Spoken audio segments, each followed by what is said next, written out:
안녕하세요. 건축가 백희성입니다. 예, 만나서 반갑습니다. 예.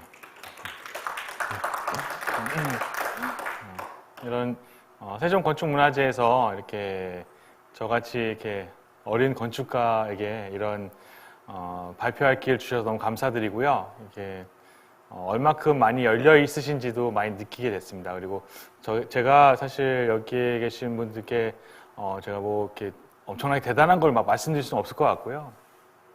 제가 느끼는 개인적인 어떤 그런 부분들, 건축가들의 언어가 어떤 것인지 그것에 제가 느낀 부분들을 좀 오늘 편하게 좀 말씀드리도록 하겠습니다. 건축가들의 언어란 주제로 오늘 이야기를 시작할 거고요. 제가 즉 건축가로서는 사실 좀 어린 편이고요.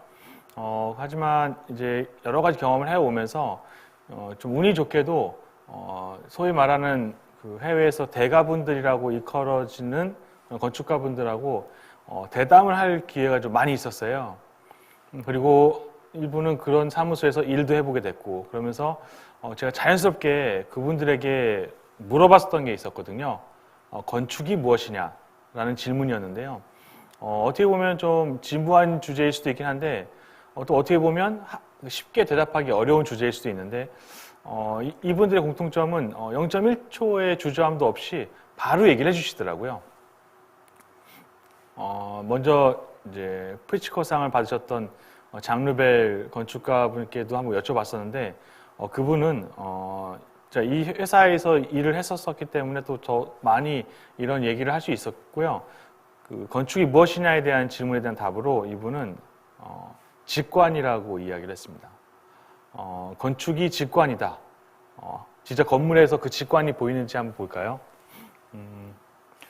저희가 그 북경 국립미술관 현상 설계를 했었는데, 당시에 정말 내노라는 설계사무소들이 다 이 설계 경기에 참여를 했었어요. 그래서 제가 기억하기로는 참여하는 데만 무조건 참여하면 2억 원씩을 주겠다라는 이상한 이메일이 왔었는데, 그게 전 세계 100위 안에 들어있는 설계사무소에 다 뿌려진 거더라고요. 그러니까 1차 공모 심사를 하는데 200억을 썼습니다.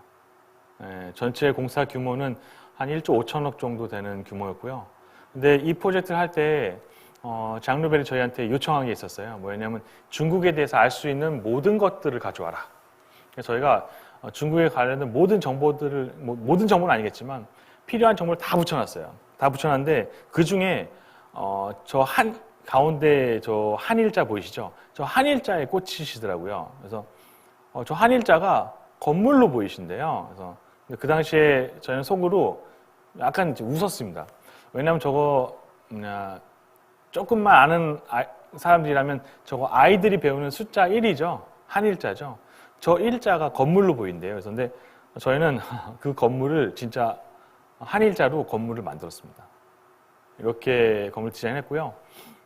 그리고 이거를 제목을 뭐라고 지었냐면요. 천하일획이라고 지었습니다. 하늘 아래 한 획. 5차까지 갔었고요. 저희가 거의 압도적인 표차로 당선이 됐습니다. 내부 공간은 이렇게 들어져 올려져 있고요. 한일자처럼 끝이 살짝 들어져 올려져 있어요. 그리고 속에는 이런 공간이 만들어져 있고, 나중에 색이 빨간색으로 바뀌긴 했는데, 어쨌든 이분이 갖고 있는 어떤 직관력, 건축을 직관적으로 풀어내는 힘은 굉장히 좀 놀랍고 좀 신기했습니다. 그리고 나서 또 다른 프로젝트 있었는데,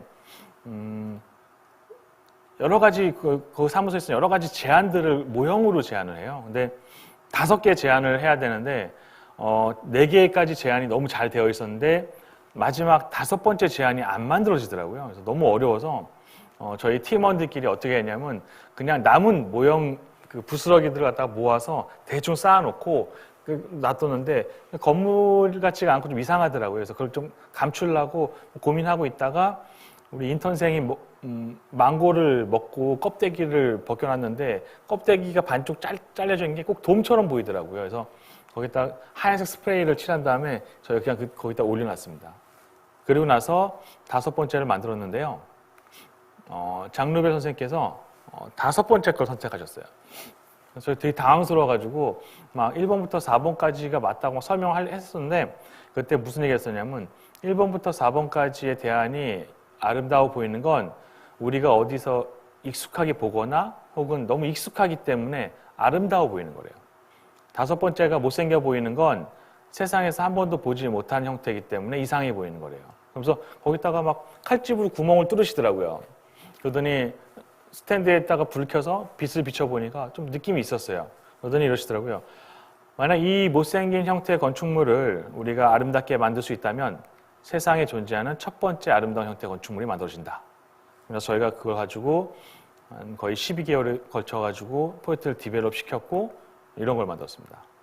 아부다비에 있는 루브르입니다. 한 건축가가 갖고 있는 직관력이 갖고 있는 힘이 얼마나 엄청난 일을 만들어낼 수 있는지를 이제 알 수 있는 그런 사례였죠. 저도 완성되고 아직 못했습니다. 근데 엄청나게 이슈가 되긴 하고 있더라고요.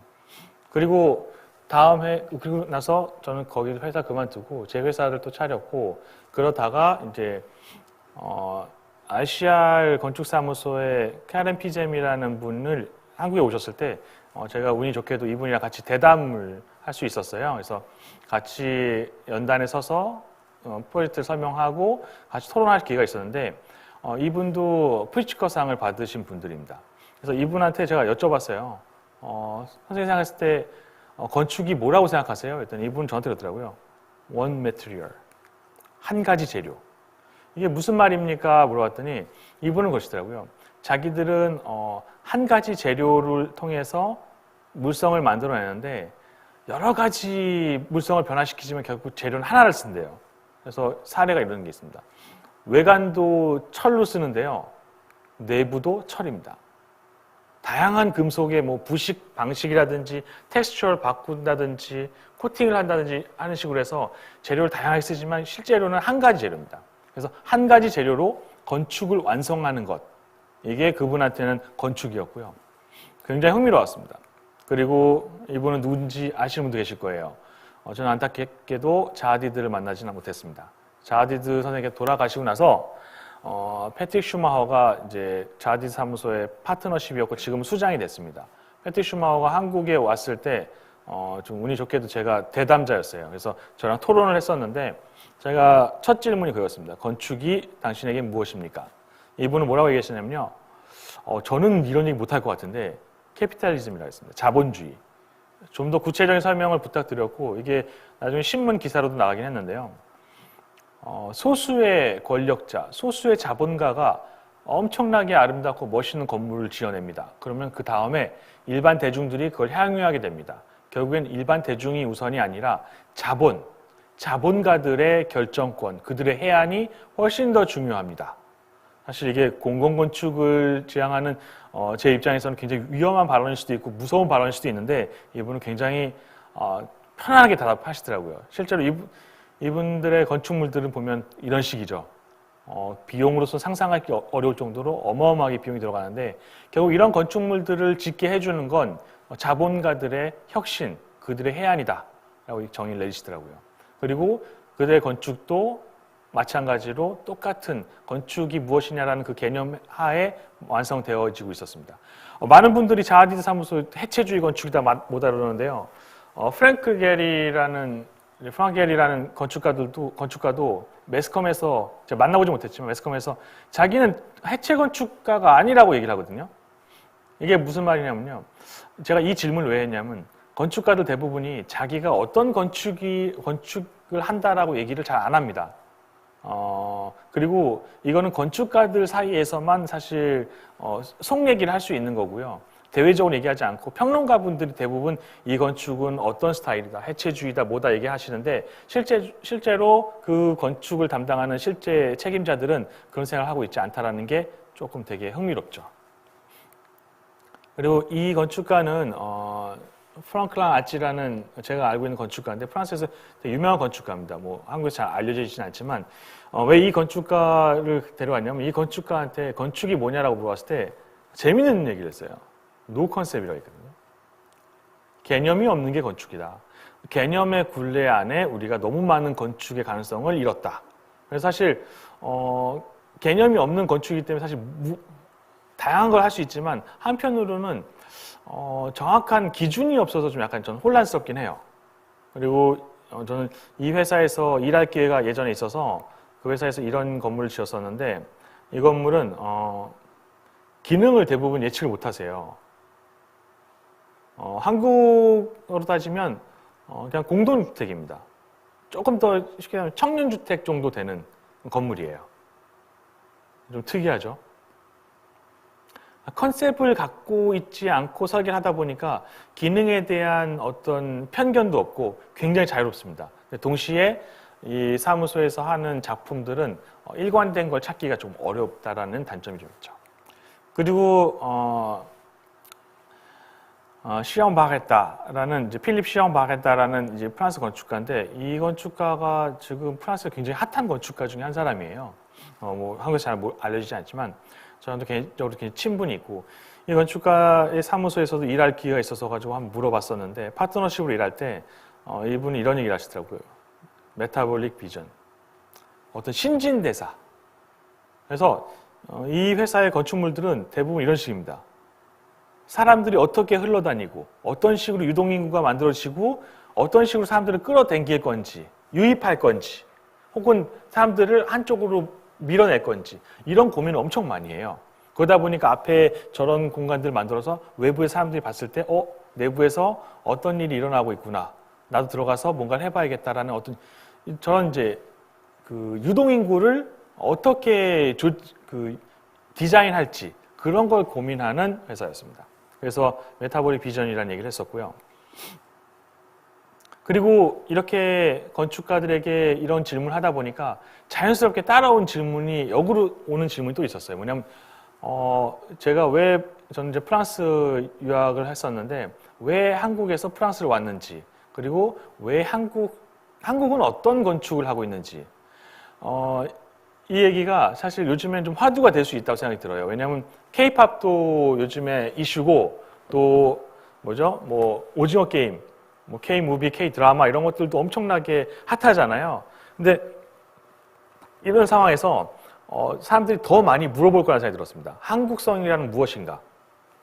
그래서 저는 한국성이라는 게 무엇인지를 고민하려고 엄청 준비를 많이 해갔었어요. 사실은 유학하기 전에.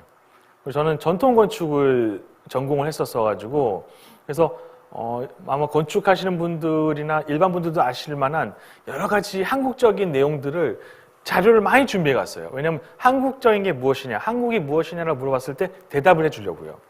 근데 제가 한번 가서 외국 이제 건축가에게 이런 얘기를 해줬어요. 한국적인 것 중에 차경을 얘기해 줬습니다. 차경 아시죠? 어떤 경치를 어떤 프레임 안에 가둬서 안으로 들인다라는 개념이죠. 경치를 빌려온다라는 개념이죠. 저는 이게 너무 재밌어가지고 이게 굉장히 한국적인 거라고 배워왔었고 그래서 프랑스에 가서 이 차경에 대해서 얘기했는데 이 친구가 가만히 얘기를 듣다가 프랑스 건축가 몇 명이서 이런 얘기를 하는 거예요. 우리도 있는데? 제가 그때 느꼈던 그 상실감과 그 충격은 이루 말할 수가 없습니다. 저한테 이런 얘기를 해주더라고요. picturesque라는 게 있대요. 영어로는 picturesque인데 이것도 똑같습니다. 어떤 경치를 프레임 안에 가둬서 안으로 끌어들인다는 개념입니다. 그러니까 조금 깊게 들어가면 디테일한 부분 다를 수 있겠지만 원천적으로 갖고 있는 기본 컨셉은 같습니다. 이걸 듣다 보니까 여러 가지 또 다른 것들을 가져다가 해서 물어보는데 그거에 상응하는 또 다른 게 나오니까 굉장히 혼란스러웠습니다. 그래서 한국성이라는 건 없는 건가? 혹은 한국성이라는 건 너무 글로벌한 거고 우리만 알고 있는 착각이 아닐까라는 생각도 하게 됐고 그것 때문에 굉장히 고통스러웠고 그리고 이제 이 프랑스 건축가들과 계속 이런 토론을 한 3년 정도 합니다. 만날 때마다 이런 얘기를 하고 또 토론하고 또 유럽에서 혹은 프랑스에서 갖고 있었던 개념들 이런 것들 치환해 보면서 비교를 해봤어요. 그러다가 굉장히 좀 특이한 걸 찾았습니다. 몇 가지 찾았는데 우리만 갖고 있고 프랑스에서는 없는 이게 경주 남산의 용장사지 석탑일 거예요. 제 기억으로는. 그 석탑인데 석탑이 형태가 저런데 원래는 오른쪽에는 도면 보시면 원래 저런 류의 석탑은 저런 도면 형식으로 만들어져야 됩니다. 하나가 빠져 있죠.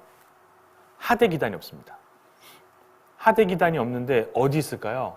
제가 이거 프랑스 건축대학에서 한번 얘기를 했었는데 프랑스인들은 한 명도 못 맞췄습니다. 근데 한국 분들은 대부분 이거 조금 시간 들이면 맞추세요. 하대기단? 저 바위 하대기단으로 생각한 거 아닐까요? 얘기하세요. 저도 그렇게 생각했고요. 저는 그렇게 배워왔습니다. 그리고 하대기단이 어디까지 펼쳐져 있는지 한번 보면요. 산 전체가 하대기단인 거죠. 세상에서 가장 큰 석탑인 거죠. 피라미드나 뭐 에펠탑 이런 걸 만들려면 세 가지만 있으면 됩니다. 뭐 쉽진 않겠지만 자본력, 기술력, 권력 이 세 가지만 있으면 세상에 가장 큰 석탑을 만들 수 있고 가장 큰 모뉴먼트를 만들 수 있는데 한 석공이 세상에서 가장 큰 석탑을 만드는 방법은 이 방법이 유일합니다. 저는 이거를 부족함으로 완벽함을 얻어낸 지혜라고 정의를 내렸고요. 프랑스 사람들은 이거를 조금 다른 방식으로 해석했습니다. 이 결론은 이따 또 말씀드릴게요. 그리고 이거는 프랑스에서는 상상할 수 없는 개념이었습니다. 또 하나가 있는데요. 문입니다. 요 사진에 있는 이미지 혹시 뭔지 아시나요? 영화에 나온 장면인데요. 봄, 여름, 가을, 겨울 그리고 봄이라는 영화인데 김기덕 감독의 영화인데 김기덕 감독의 공과 실이 있긴 하지만 저는 그 얘기를 하고 싶은 건 아니고 서양인들이 봉준호 감독이나 박찬욱 감독 이전에 봄, 여름, 가을, 겨울이라는 영화에 굉장히 매료됐었습니다. 한동안. 그리고 엄청 많이 회자됐고 토론도 많이 했고요. 그 핵심 주제가 저거였습니다. 문입니다. 문. 저 그 영화를 보시면 사찰 내부에서도 문이 있는데 벽이 없어요. 담이 없어요. 여러분들 보시면 꼭 저 문으로 가서 문을 열어야 되나요? 아니죠. 옆으로 지나가도 되는데 우리는 저 문을 열고 들어갑니다. 주인공들이. 저게 프랑스 건축가들한테 굉장히 좀 약간 충격적이었다고 얘기를 하더라고요. 왜냐하면 독립적인 문이라고 해도 옆에 왼쪽에 보이시는 성곽처럼 문이라는 건 경계고 그리고 그 옆으로는 지나갈 수 없는 컨트롤되어 있는 공간이어야 되는데 우리는 컨트롤이 안 되어 있습니다. 의미만 문을 준 거죠. 그래서 제가 프랑스어로 프론티에 우베르트라고 열린 경계라는 말을 썼는데 이 열린 경계 한국 분들은 다 이해하실 거예요. 프랑스 사람들은 100이면 100 다 이해 못합니다. 어떻게 경계가 열립니까? 라고 얘기합니다. 굉장히 재밌는 얘기죠, 사실은요. 문이라는 개념이 우리는 그 사찰 같은 데 보면 일주문 있잖아요. 일주문부터 사찰입니다라고 얘기하는데 실제로 그 옆으로도 사람 다 지나갈 수 있는데 우리는 공간을 가르고 컨트롤하는 개념이 아니라 단순히 공간의 어떤 표식이나 영역을 표현하는 거죠. 공간을 구분짓고 가르기 위해서 있는 게 아닙니다. 그래서 서양에는 없는 한국성이나 무엇인가 이런 주제에 대해서 프랑스 사람들은 이런 얘기를 하더라고요. 하나는 스토리텔러라고 얘기하고 또 하나는 새로운 의미를 부여한다는 얘기를 하더라고요. 그러니까 우리 건축에 의미를 부여하는 얘기가 되게 많습니다. 전통 건축에 보면은 각 부재마다 다 이름들이 있는데 이름들마다 다 신화가 있어요.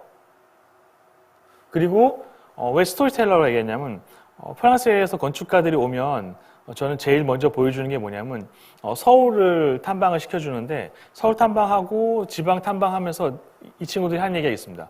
아니 이름 길 이름이나 동네 이름 혹은 도시의 이름이 다 스토리가 있대요. 예를 들면 수원 얘기 들어볼까요? 수원이라고 하면은 물숫자에 따 근원원자 쓰는데 홍수가 나도 물이 범람하지 않고 가뭄이 일어나도 물이 끊기지 않습니다. 광주는 빗거울이죠. 일조량이 세계 3대 도시 중에 하나입니다. 그리고 예를 들면 동네를 볼까요? 동네를 보면 서울에 있는 염창동 생각해볼까요? 염창동 뭐죠? 소금창고입니다. 옛날부터 소금창고가 있었던 곳이고요. 장충동은 뭘까요? 족발집으로 유명하지만 장수장자의 충성주자를 씁니다. 을미사변 때 명성황후를 지켰던 마지막까지 지켰던 장수들을 기리기 위한 공간입니다.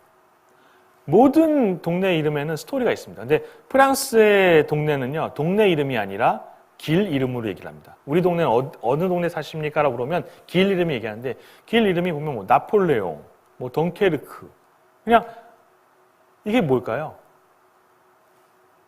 서양에서는 적어도 지명에 딸린 이야기가 없진 않겠지만 그것들이 대부분 존재하진 않습니다. 계획도시이기 때문에 그럴 수도 있긴 한데 집정자나 어떤 권력자들이 그 길의 가로의 이름을 정하죠. 그래서 우리도 뭐 박지성 도로도 있잖아요. 그런 것처럼. 근데 우리나라 한국 같은 경우는 지명들이 다 유래가 있습니다. 역사 드라마 같은 거 보면 왕건이나 궁예가 어떤 마을에 들어가서 이런 얘기를 하죠. 이 마을은 이름이 무엇인가? 그 이름의 유래가 무엇인가? 이렇게 물어봅니다.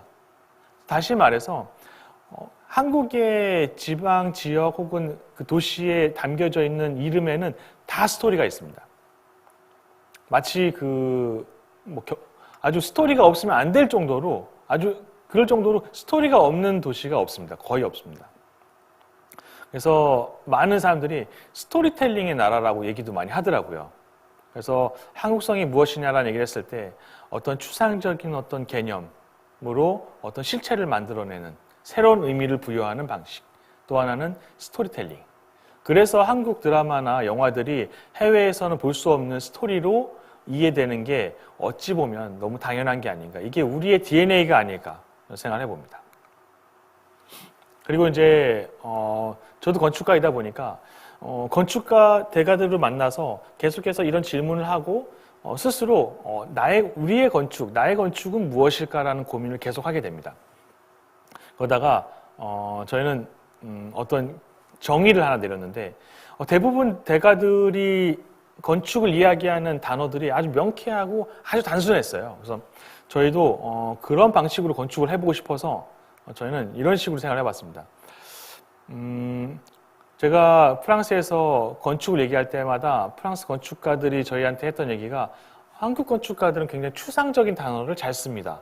라는 얘기를 많이 들었거든요. 그래서 이 추상적인 단어를 한번 집중해보자는 생각을 했습니다. 그래서 사람이 있고 그리고 그 건물에 어떤 영향을 주고 싶은데 그 사이에 어떤 추상적인 개념이 존재해서 그 영향을 줬으면 좋겠는데 전 그게 사람에서 비롯됐으면 좋겠다고 생각했습니다. 그래서 그 사람에 대해서 고민을 했고 근데 우리가 사람을 한번 고민해 봤을 때요. 이 사람을 결정짓는 것들은 무엇일까요? 이 사람의 가치관 혹은 철학을 결정짓는 건 뭐라고 정의할 수 있을까요? 쌍둥이는 유전 정보는 거의 비슷한데요. 다릅니다. 뭐가 다를까요? 가치관이나 철학이 다른데 이 가치관을 결정하는 건 뭘까요? 이 사람이 살아오면서 가졌던 경험이 아닐까 싶습니다. 근데 그 경험 중에요. 수만 가지 경험 중에 몇 가지 경험들이 선택됩니다. 저는 그게 선택된 경험이 바로 기억이라고 생각하고요. 기억이야말로 이 사람을 결정하는 결정물이라고 생각합니다. 그래서 저희는 기억이라는 주제로 건축을 시작합니다. 그래서 기억에는 또 종류를 보면 저희가 생각했을 때는 도시도 기억을 갖고 있고 그걸 역사라고 얘기하죠. 그리고 사람도 기억을 갖고 있고 그리고 사물도 기억을 갖고 있습니다. 그래서 저희는 좀 집요할 정도로 기억이라는 주제로 건축을 시작해봤고 지금 그렇게 해온 지 12년이 됐습니다. 저희는 건축으로 시작을 했고요. 실제로는 제가 아니라 저희 팀원들과 함께 만들어내는 이야기가 기억의 건축입니다. 그 얘기를 조금 한번 설명해 드릴게요. 이거는 기능이 뭐 같으세요? 제가 이거 처음에 설계한다고 했을 때 많은 분들이 뭐냐고 그러셨는데 이거 추어탕집입니다. 네. 많은 분들이 처음에 제가 추어탕집 설계한다고 했을 때 건축가 포함하게 무슨 추어탕집이냐고 얘기하셨는데 저는 좀 이 추어탕집을 좀 다르게 봤어요. 이 추어탕집을 의뢰하셨던 이 건축주께서 저희한테 얘기했던 게 자기 아버지께서 평생 고생하시면서 식당을 해오셨는데 그 식당에 아버지의 기억을 새기고 싶다. 아버지를 담고 싶다. 라고 하셔서 저희가 이 프로젝트를 받게 됐습니다. 그리고 저희한테 오시는 건축분들은 대부분 저희가 기억으로 건축을 푼다는 걸 아시는 분들이 오셔서 이런 공간을 만들었고요. 위 공간에다가 2층에다가 식사를 하고 산책할 수 있는 2층 공간에다가 저희가 아버지와 아들의 이야기들을 공간에 새겨놨습니다. 이 공간은 아버지의 찬란한 빛이라는 공간인데요. 아버지께서 해주셨던 인터뷰 내용을 저희가 공간으로 바꾼 내용이에요. 뭐냐면 여기는 아버지 아들이 같이 갈 수도 있고 한데 여기 가서 앉아서 맞은편을 보면 맞은편에 조그만한 아버지 조각상이 있습니다. 근데 이 조각상 위에는 조명이 있는데 이 조명이 조각상을 비추지 않습니다. 바로 맞은편에 있는 빈자리 혹은 아들의 자리를 비춥니다. 그래서 여기는 아버지께서 인터뷰하실 때 그런 얘기 하시더라고요. 나는 별거 없습니다. 하지만 내 아들은 나에게 빛이나 다름없습니다. 라는 얘기를 인용해서 저희가 이 아버지의 찬란한 빛이라는 공간을 만들었고요. 그리고 이런 공간입니다. 보면 조그마한 조각상이 있죠. 아버님께서 말씀하시는 게 자기는 대수롭지 않다 얘기하셔가지고 저희가 그렇게 생각했어요. 평생 식당을 하셨던 아버지를 형상할 수 있는 게 뭐 있을까? 그래서 프랑스 조각가 옴무라는 조각가를 좀 저희가 섭외해서 부탁을 드렸더니 그분이 그러시더라고요. 젓가락하고 숟갈로 아버지 조형물을 만들겠다고 하시더라고요. 그래서 진짜 젓가락하고 숟갈 형태로 해가지고 철제 조형물을 만들었고 저기에는 5가지 아버지 조형물이 숨겨져 있습니다. 그래서 결국엔 식사하시고 나서 아버지 조형물을 찾는 여정을 이제 떠나는 공간이 되는 거죠. 그리고 이 공간은 이제 아버지 이제 빨갛게 생긴 공간은 아들의 방이고요. 아들이 대성했을 때 그 공간이고 위쪽으로는 약간 옅은 공간은 아버지의 방입니다. 아버지가 주인공이라 아버지 방을 좀 말씀드릴 건데요. 처음에 모든 세상의 아버지들이 자식이 태어나면 자식의 미래를 상상합니다. 내 아들은 어떻게 될까? 내 자식은, 내 딸은 이렇게 될 거야, 저렇게 될 거야 라고 상상하거든요. 그래서 들어가자마자 아직 완성되어 있지는 않지만 자식의 미래의 모습을 살짝 엿볼 수 있는 공간이 있고 이렇게 지나가서 처음 맞닥뜨린 공간이 아버지로서 가장으로서 느껴지는 중압감을 표현하기 위해서 저희가 무거운 벽을 한쪽에 세워서 굉장히 중압감을 좀 연출하려고 했습니다. 그리고 나가면 이제 쳇바퀴처럼 돌고 도는 이제 가장으로서의 삶을 이제 표현을 한 거죠. 그렇게 쳇바퀴처럼 돌고 돈 다음에 맞닥뜨려서 이제 바라다 보이는 곳은 자녀의 방인데 자녀의 방을 일부 바라볼 수 있게끔 그렇게 공간을 연출을 했고요. 그리고 이런 공간입니다. 그래서 아버지 조형물이 저 맞은편에 있는 아들의 방을 바라다 보는 그런 형태로 연출을 했고요. 그리고 이거는 아버지와 아들의 갈등의 방인데요. 이 갈등이 굉장히 심했었는데 아드님이 결국에는 그 갈등이 해소되면서 저희한테 얘기해 주셨던 내용들이 있어서 그 얘기를 좀 공간에 정리했습니다. 들어가 보면 이쪽이 아들 방이고 이쪽은 아버지 방입니다. 그리고 그 사이에는 굉장히 그 큰 벽이 있어가지고 서로 대화는 통하는데 서로 얼굴은 볼 수가 없어요. 꽉 막혀서 우리 아버지랑 혹은 우리 아들이랑 얘기할 수 없었던 그런 이제 시절을 얘기하죠. 근데 이 공간에서 앉아서 있다가 나오면 깨닫게 됩니다. 의자가 하나로 연결되어 있습니다. 서로 떨어져 있었지만 결국에는 같은 한 의자에 앉아 있었다라는 거. 결국에는 아버지가 내가 아버지랑 대화도 안 하고 답답했지만 결국에는 아버지는 항상 나와 한 의자에 앉아서 언제나 날 지켜줬다라는 걸 깨달았다고 얘기해서 그 공간을 저기다 연출을 했어요. 그리고 그 여정을 나와서 올라서면 우리네 아버지들이 겪었었던 어떤 미로 같은 그런 여정들을 볼 수 있는 전망대가 나옵니다. 이런 공간이고요.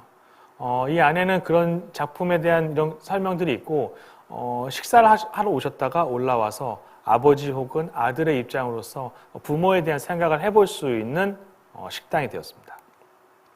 그리고 이거는 저희가 설계한 공간인데 소방관의 건물입니다. 소방관은 평생 뭘로 사람을 살리죠? 물로 살리죠. 그래서 이 공간은 물로 사람을 치유하고 싶어하는 소방관의 인생을 표현한 공간입니다. 이분의 인생은 저희가 어떻게 연출을 했냐면 물길로 이어져서 물길로 끝나게끔 소방관의 인생을 연출을 했고요. 그리고 이 공간이 가장 핵심인데 이분이 이런 얘기 하시더라고요. 아마 많은 분들도 그런 경험이 있으실 수 있는데 이분은 자기가 원하는 인생과 자기 인생 철학의 가장 중요한 핵심은 자기가 원하는 인생과 실제로 자기가 할 수 있었던 운명의 길이 너무 달랐대요. 그래서 자기가 원하는 길은 이거였는데 항상 운명의 길은 그거와 달랐대요. 그래서 소방관도 하고 싶으셨던 일이 아니라 결국엔 운명이 가리키는 길을 따라가다 보니 소방관이 됐고 소방관 서장이 되셨고, 그래서 저한테 그 얘기를 하셔서 저희가 이 공간에는 이분의 닮은 공간을 어떻게 연출했냐면 바라다 보이는 뷰랑 실제로 내가 걸어가야 되는 길이 서로 다 엇갈려 있습니다. 지금 보시면 저 잔디밭 쪽으로 시선은 몰려 있는데 실제로 가야 되는 길은 옆 사선길로 가겠습니다. 그래서 미묘할 정도로 살짝 보는 뷰와 가야 되는 길이 계속 어긋나 있습니다. 그래서 어긋난 길로 가게 되면 전혀 예상치 못한 공간들을 만나게 됩니다. 마치 인생의 운명의 길을 만나는 것처럼요. 그리고 그 창문으로 가까이 가야지만 비로소 다음 입구가 보입니다. 저 오른쪽에 어둑어둑한 공간에 문이 숨겨져 있습니다. 결국에 그 사람이 갖고 있었던 기억을 건축으로 바꾸는 작업을 이렇게 해봤던 겁니다. 그리고 또 저희가 이게 시장인데 시장에 기억들을 담을 공간을 저희가 만든 상가였어요. 이건 뭐냐면 미술관을 품은 상가에서 미품상이라고 이름을 지었는데 계단실을 저희가 미술관으로 만들었습니다. 부산 기장에 있는 상가고요. 내부에 계단실을 밑에 거울 효과가 나게 반사되게 해서 공간이 넓게 보이게 해서 기존 계단보다 한 1.5배 정도 키워서 그 계단실을, 사실 요즘 계단 잘 쓰지 않으시잖아요. 다 엘리베이터 타고 왔다 갔다 하시잖아요. 근데 그 계단실을 시장의 미술관으로 만들어 놨습니다. 이 시장에는 이 시장의 역사를 기록할 공간이 없어요. 시장 인포메이션 센터가 없습니다.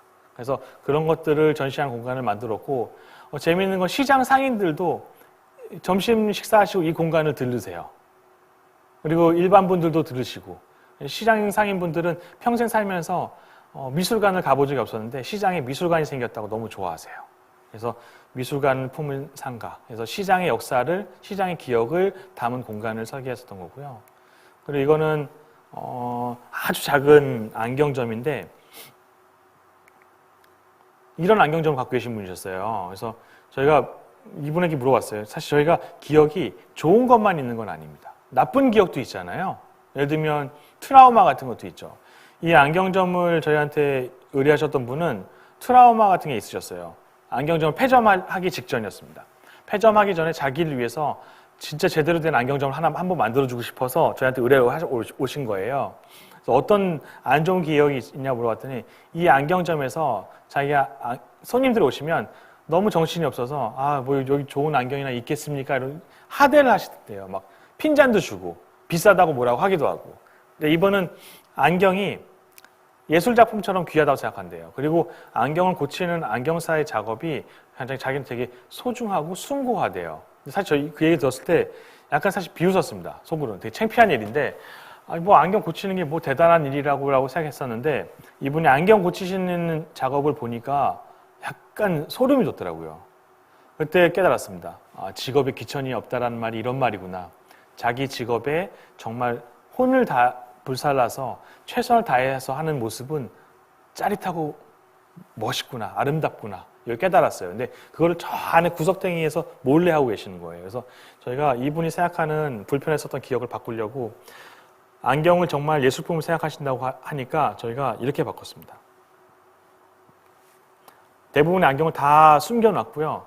안경을 전시하듯이 놨고 일부 안경도 다 숨겨놨습니다. 필요한 안경을 꺼내주실 수 있게. 그리고 조금 했었던 공간을 크게 보이게 하기 위해서 건축가분들은 많이 아시는 방법이에요. 삼각형 거울을 활용해서 공간이 넓어 보이게 만들었습니다. 그리고 안경을 진열하고 의자나 책상은 다 빼버렸죠. 그리고 이분이 작업하는 모습을 가까이서 가서 보면 밖에서 이렇게 볼 수 있게, 작업하는 모습이 눈은 마주치지 않게, 하지만 손으로 작업하는 내용들은 볼 수 있게, 그래서 이분이 작업하는 가치나 이런 내용들이 무엇인지를 사람들이 알 수 있게. 매출이 많이 올랐고요. 이분은 안경점을 폐점하지 않고 다시 안경점을 열심히 하고 계십니다. 한 사람이 갖고 있었던 어떤 불편한 어떤 트라우마나 그런 부분들도 제가 생각했을 때 건축으로 치유하거나 혹은 바꿀 수 있지 않을까라는 생각을 개인적으로 해봅니다. 그리고 이거는 잃어버린 도시의 기억을 되살린 작업이었는데요. 한강인데요. 한강에 잃어버린 기억이 있습니다. 백사장인데요. 들어보신 분도 있으시고 안 들어본 분도 계실 거예요. 근데 백사장 규모가 얼마나인지는 잘 모르십니다. 이게 백사장 규모입니다. 1km, 길이가 1km가 넘는 백사장이 5개 있었습니다. 만약에 1km 혹은 500m만 뒤에서 도시개발이 이루어졌으면 우리는 서울은 아름다운 백사장을 갖고 있는 도시가 될 수도 있었습니다. 근데 여의도를 설계하셨던 분이 제 은사님이셨는데 그 은사님께서 여쭤봤었어요. 예전에. 지금 돌아가셨는데 여쭤봤더니 그 당시에는 친환경이라는 단어가 없었다고 하더라고요. 그래서 이걸 할 수 없었다고 너무 아쉬워하셨습니다. 저희는 그것이 예전에 백사장 없앴던 것이 잘못됐다는 얘기가 아니라 그 당시에는 그 개념이 없었기 때문에 어쩔 수 없었던 거예요. 단 잃어버린 기억을 어떻게 하면 다시 사람들에게 상기시킬 수 있을까를 고민해서 저희는 사이트를 여의도 앞에 있는 한강 한가운데 선택합니다. 그리고 한강에서 버려져 있는 폐자재 중에 찾아봤는데 바지선이 있더라고요. 폐바지선을 활용해서 한강에다가 한강기억미술관을 띄웠습니다. 모 드라마에도 한번 나왔었고요. 지금은 임시 건물이라 지금은 없어졌고요. 여기는 배를 타고만 들어갈 수 있습니다. 그리고 들어가면 한강에 잃어버렸던 기억인 뭐가 있을까요? 백사장이 있습니다. 맨발로 백사장을 돌아다니고 바람을 피하면서 조그만 공간 안에 들어가서 땅을 파면 옛날에 잃어버렸던 한강의 기억이 담겨져 있는 큐브 상자들이 발견됩니다. 작은 깨달음을 주려고 했었던 프로젝트였습니다. 우리 주변에 우리도 모르게 소실되어가는 그런 기억들은 없는지 다시 상기시켜보게 하려는 프로젝트였고 한강에 잃어버린 기억을 되찾는 프로젝트로 한강기억미술관을 말씀드렸습니다. 그리고 우리의 건축을 저희는 기억의 건축이라고 표현을 했고 이런 주제를 가지고 저희가 건축을 하고 있습니다. 그리고 또 하나 제가 많이 했었던 질문들인데 프랑스에서도 이 질문에 대한 답을 어느 정도는 건축가들이 공유하고 있어요.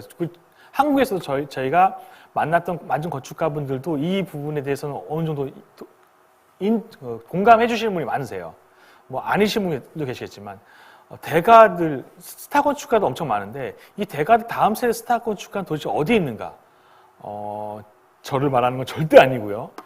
저는 절대 그렇게 될 수도 없고요. 예를 들면 장 루벨, 렌조 피아노, 뭐 크리스티안 포잠박, 뭐 자디드 이 다음 세대 건축가들 스타 건축가 누가 있을까요? 뭐 비아캠이라고 얘기하시는 분도 계시는데 그 사람 말고 또 다른 사람이 있나요? 너무 재밌는 게요. 다음 세대의 스타 건축가들이 없습니다. 제가 장노벨 건축사무소 일할 때 굉장히 큰 대기업의 회장님이 클라이언트였는데 그때 뭐라고 얘기했었냐면 이런 얘기를 했었어요. 클라이언트께서 뭐 결국엔 건축은 장노벨 선생님 혼자 하시는 게 아니라 여기 있는 팀원들이 만들어내는 거 아닙니까? 이게 무슨 말이냐면요. 스타 건축의 시대가 끝난 게 아니냐라는 얘기를 하는 겁니다. 한국에서도 굉장히 대가분들, 스타 건축가분들 계시는데 그 다음 세대분이 없으세요. 근데 제가 생각했을 때는 조심스럽게 말씀드리는 건데 스타 건축의 시대가 끝난 게 아닌가. 그리고 저는 스타 건축의 시대 끝나고 건축가들의 팀워크 시대가 오는 게 아닌가라는 생각을 하고 있습니다. 실제로 건축가들끼리 팀워크를 많이 하고 저희도 사실 회사 내부에서도 건축가들끼리의 팀워크 때문에 사실 만들어지는 결과물들이거든요. 그래서 이게 일반 대중들도 어떤 아이콘 같은 스타 건축가를 원하는 게 아니라 이 건축을 할 수 있는 팀 이런 것들을 더 인정하게 되는 시대가 오는 게 아닌가라는 생각이 들어서 조심스럽게 이런 말씀을 좀 드려봤습니다. 그리고 이게 이제 건축가분들뿐만 아니라 대중분들도 많이 보시는데 건축가들은 어떤 다양한 이런 여러 가지 고민들을 하고 그리고 그 팀워크 속에서 굉장히 재밌는 것들을 많이 만들어내십니다. 그래서 여러분들이 한번 이런 주제를 가지고 한번 논의해 보시고 한번 같이 고민해 보는 시대가 이제 오지 않았을까라는 생각을 하고 있습니다.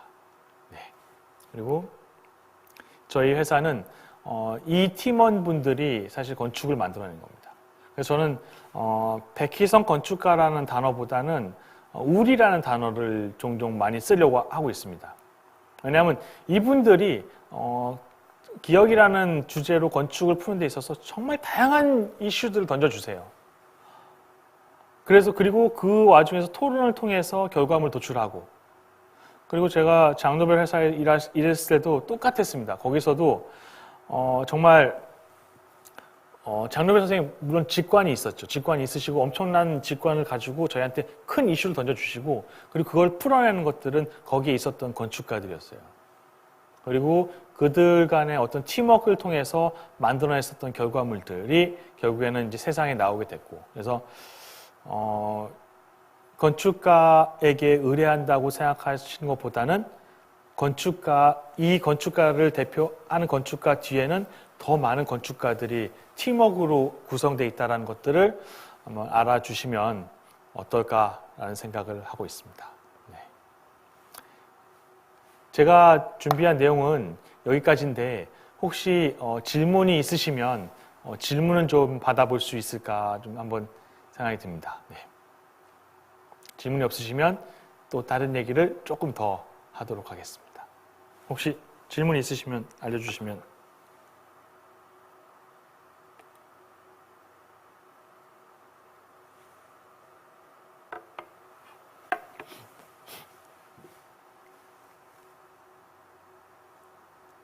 질문을 어떻게 받나요?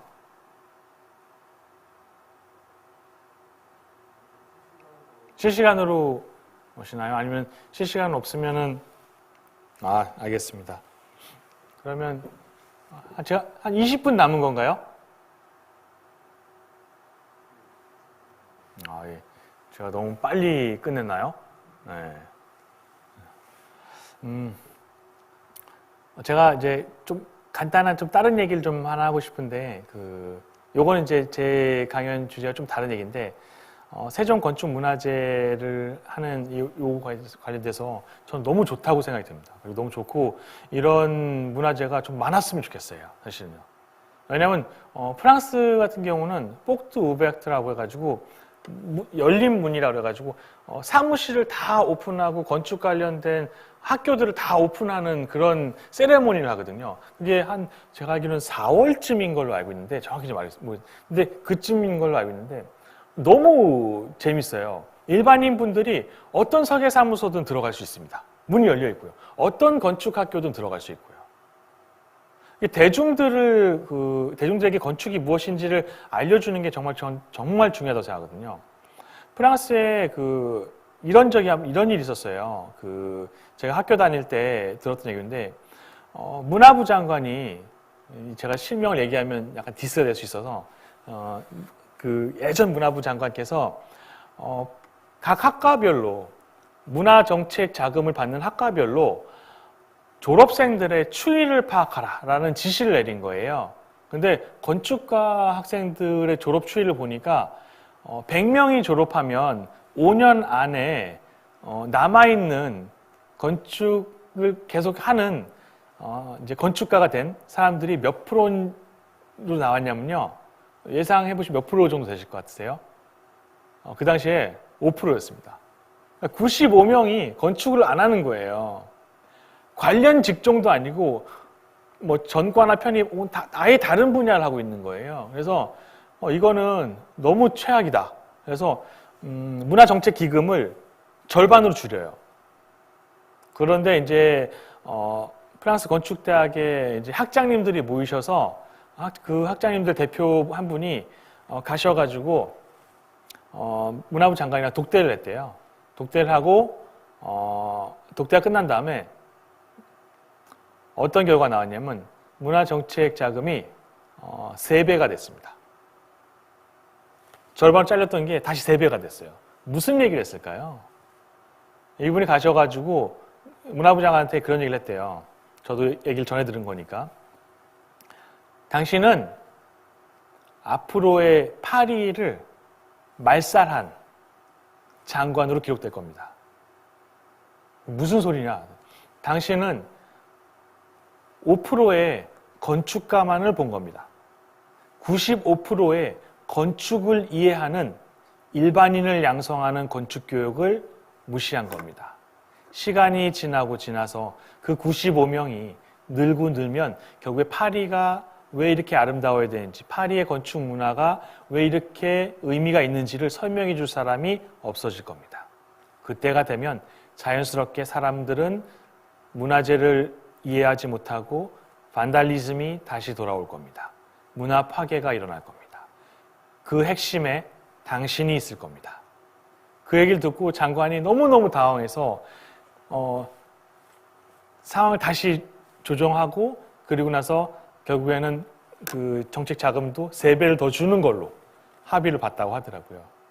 그래서 프랑스 건축대학에 더 많은 지원금이 마련되고 학교가 더 그 새로운 시설들도 만들 수 있게 되었고 했다고 합니다. 그래서 저는 그런 생각이 들어요. 그래서 요즘 한국에도 보면은 건축과를 졸업하고 나서도 건축을 하지 않는 사람들이 많이 있습니다.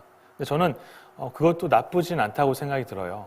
어떻게 보면은 건축을 이해하는 일반인들을 양성할 수 있는 것일 수도 있거든요. 그리고 또 하나는 건축가 분들이 더 많이 이런 세종 건축 문화재처럼 이런 문화재를 많이 열어서 좀 더 일반인들과 건축가들 사이에 간극을 좁히고 건축 문화에 대해서 좀 더 많이 알리는 작업도 함께 이루어져야 되지 않을까 생각을 하고 있습니다.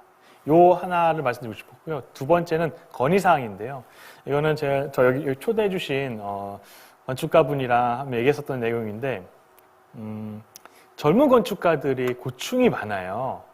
어떤 고충이냐면 젊은 건축가분들은 저도 젊은 건축가니까 사실 경험이 부족합니다. 경험이 부족해서 그렇다 보니까 이제 뭔가 새로운 걸 하려고 하면 어려움이 많아요. 근데 그 어려움이 많을 때 저희가 항상 부딪히는 부분들이 관련 법규 혹은 법규를 해석하는 그런 이제 공무원 분들과의 마찰이 좀 있어요. 근데 저는 이 마찰은 너무 당연한 거라고 생각이 들어요. 그리고 이런 마찰을 좀 공개적으로 이야기하고 같이 논의하고 하는 그런 조금 분위기가 좀 있었으면 좋겠어요. 그래서 예를 들면 이런 어려움이 있었는데 모 공무원께서 이런 식으로 이해를 해주고 이런 식으로 같이 풀어서 제3의 대안이 만들어졌다라든지 이런 식의 이야기들 그리고 혹은 완성된 건물에서 시민들이 어떤 이벤트를 열고 어떤 이야기들 나누고 그래서 그런 것들이 어떤 것들이 이루어졌는지 이런 것들을 한번 같이 나누고 그러면서 건축에 있어서 문제점이 뭐였는지 젊은 건축가가 이런 부분에서는 미숙해서 실수를 했구나. 이런 것들은 실수하지 않고 많은 건축가들이 실수하지 않게끔 알려줄 수 있는 문제가 되고 또 공무원분들께서는 또 젊은 건축가들이 이런 부분들에 대해 애로사항이 있구나. 이걸 한번 같이 열린 토론을 통해서 논의를 해보고 왜냐하면 모든 법이 완벽하지가 않습니다. 그리고 완벽하게 이 법들이 시행되는 것들도 다 차이가 있습니다. 근데 그거는 누가 옳고 그른 문제가 아니라 같이 한번 논의하고 그리고 같이 한번 열린 무대에서 한번 이야기해보면 좋지 않을까라는 생각을 했고요. 그리고 이런 건축문화재에서 그런 논의를 하는 모습들을 일반 대중들이 보시면 건축이 어떤 방식으로 만들어지는구나를 알 수 있지 않을까라는 생각을 하게 됐습니다. 왜 이 이야기를 말씀드렸냐면요. 제가 저번 주에 KBS에서 인터뷰를 한 게 있었는데 그때 인터뷰에서 기자님이 이런 질문을 하셨어요. 한국의 건축 문화는 수준이 낮습니까? 높습니까? 근데 저 그 질문이 사실 너무너무 사실 좀 위험한 질문이라고 생각이 들었습니다. 한국의 건축 문화 낮지 않습니다. 제가 프랑스 퀘벡에 건축 컨퍼런스에 초대돼서 한번 갔었는데요. 거기에서 진짜 네노라는 굴지의 건축 회사에 이제 건축가들이 왔었는데 저한테 뭘 물어봤냐면요. 한국 리퍼런스를 보여주더라고요. 아키데일리라는 거기 있는 한국의 그 사례들을 보여주면서 그때 아직도 기억나는 게 아니 벽돌 집으로 지었는데 어떻게 지붕도 벽돌로 합니까? 이거 어떻게 한 겁니까? 혹시 디테일 아세요? 너무 신기해요. 그래서 물어보길래 제가 물어봤어요. 한국 사례 많이 봅니까? 당연하죠 라고 하더라고요. 한국에 너무 재미있는 프로젝트들이 많대요. 그 얘기 듣고 나서 사실 되게 가슴으로 어깨 뿜뿜했거든요. 그러니까 한국의 건축가분들 작업 진짜 재밌게 하시는 분 많으세요. 그리고 해외에서도 그 사례를 보고 참고하는 분도 굉장히 많고요. 저는 수준은 굉장히 높다고 생각합니다. 근데 문제가 하나 있습니다. 뭐가 문제냐면요. 일반 대중들도 그렇고 건축가분들도 그렇고 건축 일선에 계신 모든 분들이 안목이 다 높아졌습니다. 근데 하나가 없습니다. 뭐가 없냐면요. 일반 대중들이요. 건축 과정을 모릅니다. 예를 들어 볼게요. 저희한테 의뢰하러 오셨던 분이 이러셨어요. 건축물은 단아했으면 좋겠습니다. 심플했으면 좋겠습니다. 심플하게 해드렸어요. 근데 공사비가 너무 많이 들어간대요. 그래서 이렇게 심플하게 하는데 왜 공사비가 많이 들어갑니까? 건축가분들 다 아시는 얘기예요. 심플하게 만들려면 디테일이 다 숨겨져야 됩니다. 그러려면 도면량도 많아지고 공사 난이도도 굉장히 올라갑니다. 이게 뭘 의미할까요? 그분은 단순한 건물, 심플한 건물이 이뻐 보였고 주위에 아무것도 붙은 게 없으니까 이건 저렴한 건물이라고 생각했던 거예요.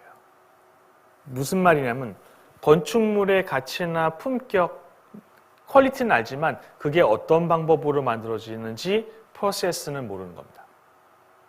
만약에 그 건축물이 만들어진 과정을 알았다면 그런 건물을 하는 게 쉽지 않다는 걸 알았을 거고 이렇게 얘기했겠죠. 심플한 건물을 원하지만 비용이 많이 들 텐데 어떻게 해야 방법이 될까요? 라고 물어봤겠죠. 다시 말해서 한국의 건축 문화는 굉장히 높습니다. 제가 봤을 때는. 하지만 일반 대중들이 그 건축물을 만들어내는 과정의 프로세스를 너무 모릅니다. 이 프로세스를 사실 알려주는 그런 기회가 있어야 되는데 사실 이게 저도 대안이 없습니다. 이런 얘기를 하고 나서도 저도 대안이 없어서 참 죄송한데 쉽지가 않습니다. 그래서 사실 이런 건축문화제를 통해서 그런 프로세스를 일반 대중들이 알 수 있게끔 해줄 수 있는 방법을 한번 논의를 해보면 너무 재밌지 않을까. 그리고 일반인들이 건축물이 어떤 식으로 만들어지는지를 모르거든요. 일반인들 눈에는 갑자기 딱 그 주변 건물을 허물고 제로 베이스에서 갑자기 어느 날 펜스가 올라가고 갑자기 어느 날 뭐가 막 올라가다가 이제 비계가 싹 사라지면 갑자기 건물이 나타나는 거예요. 근데 사실 그 건물을 설계하기 이전부터 건물이 완성되기까지 그 엄청나게 많은 과정들이 있지 않습니까? 네. 프랑스 같은 경우는 제가 자꾸 프랑스 얘기해서 죄송합니다. 제가 알고 있는 사례가 프랑스밖에 없어서 예, 제가 뭐 다른 나라를 잘 알고 있는 게 아니어가지고 프랑스 같은 경우는 이런 적이 있었어요. 헤르조그 앤 드메롱이라는 되게 유명한 건축가가 프랑스 파리의 남쪽에 저 기억 15구 같습니다. 13구 같네요. 13구나 15구 쪽에 피라미드 같은 거대한 건물을 지으려고 했어요.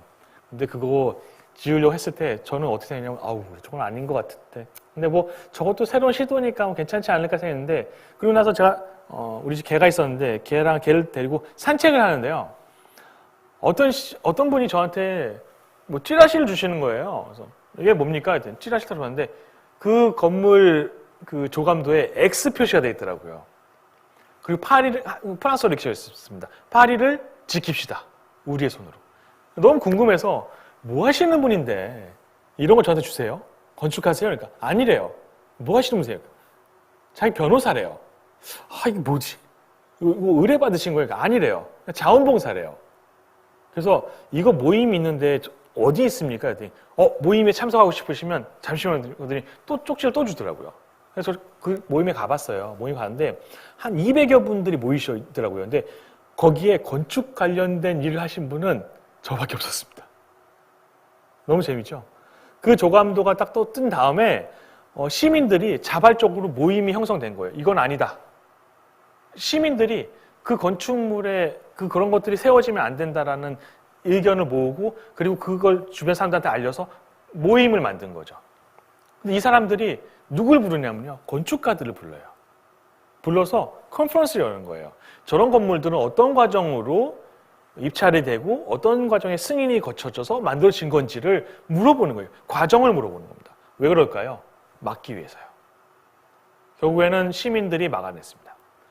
막아낸 게 중요한 게 아니라 시민들이 건축 프로세스에 대한 이해를 하려고 하는 거죠. 저는 이게 되게 흥미로웠어요.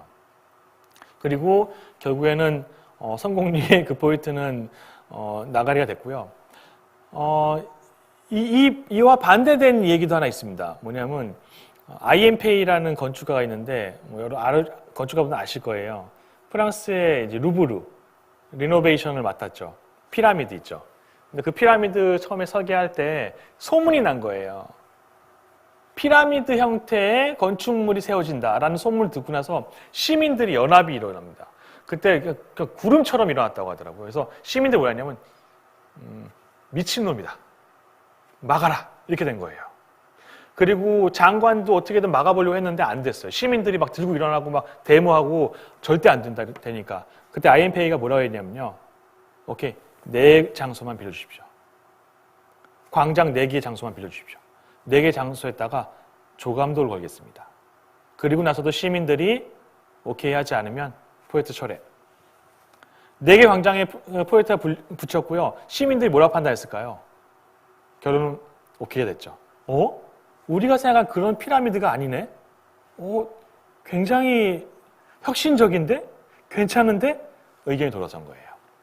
결국 시민들이 오케이가 됐고 우리가 지금 보고 있는 그 피라미드 형태의 루브르 박물관이 세계적인 명소가 되었죠. 저는 시민들에게 건축의 프로세스를 어떻게 알려주는지에 대해서 고민해보는 게 정말 중요하다고 생각합니다. 그리고 여기에 계신 많은 건축가분들께서 그런 역할을 해주실 거라고 생각하고요. 그리고 이런 건축 문화재가 더 많이, 더 활발하게 많이 좀 이렇게 영향력이 더 커지기를 바라는 마음입니다. 이상으로 마치도록, 잠시만, 예, 질문이 있으시네요. 잠시만요.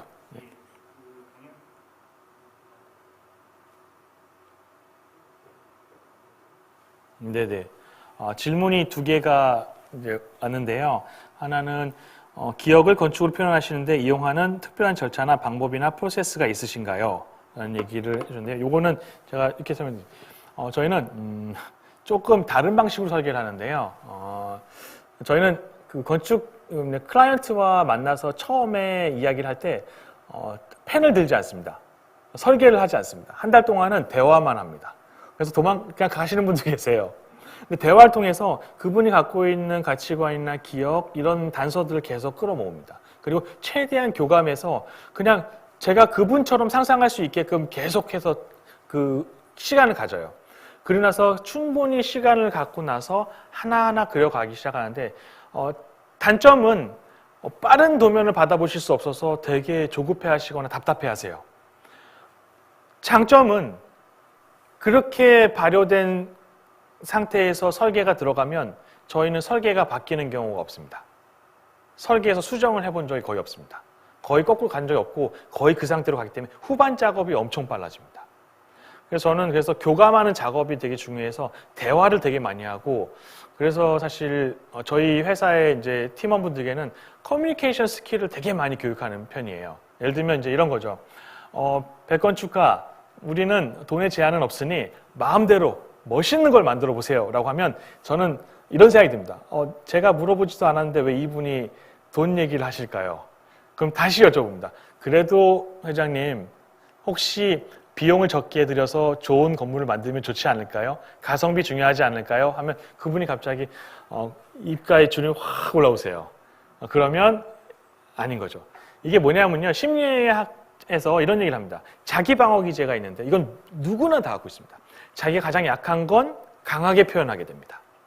그래서 제가 물어보지 않은 질문에 대해서 역으로 얘기해 주시는 분들이 있으시면 그건 사실 클라이언트 분들 얘기를 항상 다시 되짚어 봅니다. 계속 질문하고 결국엔 저한테는 프로세스가 질문입니다. 끊임없는 질문을 통해서 그분이 갖고 있는 가치를 끌어내고 그 가치에 부합하는 저희의 내용들을 이제 접목하는. 그래서 처음부터 설계를 시작하지 않는 한 달 동안 대화를 하는 게 저희 프로세스의 가장 핵심이고요. 그리고 2번째 질문으로는 프랑스 건축가 프랑스에서 일상의 삶에 대해서 말씀해 주세요라는 질문이 있었는데요. 제가 생각했을 때는 뭐 별반 다른 건 없는 것 같고요. 프랑스에서의 건축은 좀 이런 건 있습니다. 클라이언트께서 설계 도면을 못 바꾸세요. 법적으로 바꿀 수가 없습니다. 그리고 설계 의뢰는 이렇게 시작됩니다. 제가 너무 놀랐었던 게 계약서를 써야 되는데 클라이언트께서 저한테 이메일을 보내셨어요. 이메일을 보내고 그리고 나서 계약서도 안 썼는데 계약금을 송금하셨어요. 그래서 이게 뭘까? 그러고 나서 한 6개월이 지나갔어요. 왜냐면 이분이 해외 나가셔가지고. 그래서 제가 변호사한테 물어봤더니 이런 얘기 해주더라고요. 프랑스에서는 이메일이 법적 구속력을 갖습니다. 계약이 체결된 거 맞습니다. 이렇게 얘기해 주더라고요. 그리고 저희가 클라이언트랑 상담을 하면 상담하고 나서 한두 시간 정도 상담을 하죠. 그러면 상대편이 제가 마음에 안 들었어요. 예를 들면 제가 프랑스어를 되게 유창하게 잘하는 편인데 제가 딱 나가면 전화하는 사람이 맞냐고 물어보세요. 그러니까 약간 아시아인이어서 약간 좀 의뢰하기가 좀 꺼려진다라는 분도 계시거든요. 그러면 이제 그런 경우는 한 2시간 정도 얘기하고 나서 이분이 어떤 행동을 취하시냐면 수표를 꺼냅니다. 그리고 2시간 동안 얘기했었던 내용을 써서 금액을 적어서 주십니다. 상담료를 제공해 주는 거죠. 이게 어느 정도냐면요. 프랑스에서는 건축가 협회에서 이런 걸 합니다. 아주 되게 유명한 일화인데요. 아마 프랑스에 유학하시면 다 아실 거예요. 어떤 건축가가 스케치를 하나 해줬어요. 스케치를 해주고 나서 건축주랑 근데 건축주랑 어떻게 그냥 얘기가 잘 안 돼서 소원해져가지고 건축을 안 했어요. 그러고 나서 한 10년이 지난 다음에 이 건축주가 클라이언트께서 이 설계를 의뢰하고 싶은데 이분이 어디 있는지 모르겠는 거예요. 회사도 문 닫혔고 어디 있는지 몰라서 다른 건축가한테 의뢰를 했어요. 그런데 그래서 건물이 지어졌는데 나중에 이 건축가 나타나는 거예요. 내가 예전 스케치 해줬었는데 나 그때 돈도 못 받았었는데 협회에 신고를 했고 협회에서 이분에게 소송을 걸었어요. 소송 결과 판결이 어떻게 났을까요? 건물을 처음에 스케치해준 건축가에게 주시오. 한국에서 미친 얘기라고 들을 수 있겠죠. 이게 뭐냐면요. 문화의 힘입니다. 0에서 1을 만든 작업이 없으면 1에서 100까지의 작업은 없다고 보는 거예요. 결국엔 잘 합의돼서 돈을 주고 끝나긴 했는데 그 선례가 남았기 때문에 프랑스에서는 그 문화가 이렇습니다. 건축가와 상의를 했으면 건축가와 대화를 나눴던 스케치를 받았던 반드시 그거에 대해서 비용을 지불하게 되어 있습니다. 그리고 그래서 약간 나쁜 건축가들도 있어요. 스케치 해주고요. 도망 다닙니다. 안 받아요. 일부러 괴롭히는 거죠. 그런 경우는 이제 내용 증명해서 보내서 변호사 통해서 이제 정리를 하죠. 이런 것처럼 모두가 다 함께 사실 수상한다고 해도 과언이 아닐 정도의 상이기 때문에 건축 문화가 같이 함께 수준이 올라오고 해야 받을 수 있는 상이기 때문에 우리도 언젠가는 어떤 분께서 대표를 해서 그 상을 받지 않을까 싶습니다. 그리고 그 상을 받으시는 분을 저는 지금 응원을 하겠습니다. 네. 이상으로 마치도록 하겠습니다. 고맙습니다. 네.